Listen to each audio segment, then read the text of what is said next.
আপনারা কি নোটকে দেখে বলতে পারবেন এটা কোথায় প্রিন্ট হয়েছে? যদি না পারেন তাহলে এই ভিডিও দেখে অবশ্যই বলতে পারবেন। ইন্ডিয়াতে প্রত্যেক নোটে ইনসেক্ট লেটার ডিকোডেড হয়, যা তার সোর্সকে বলে দেয়। ইন্ডিয়াতে কারেন্সি নোট তৈরি করার জন্য 4টি প্রিন্টিং প্রেস আছে।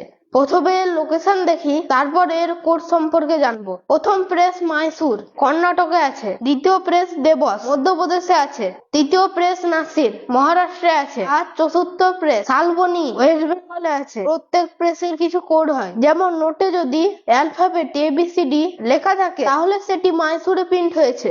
যদি EFGHK থাকে তাহলে সেটা দেবসে প্রিন্ট হয়েছে। যদি LMNPQ থাকে তাহলে সেটা নাসিকে প্রিন্ট হয়েছে।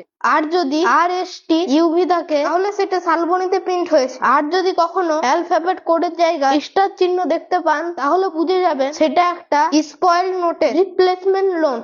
এই কোডকে RBI ইউজ করে এটা জানার জন্য যে নোট কোন প্রেসে প্রিন্ট হয়েছে, আর সাথে সাথে কাউন্টারফিট ডিফেক্টিভ কারেন্সি ক্র্যাকডাউন করার জন্য।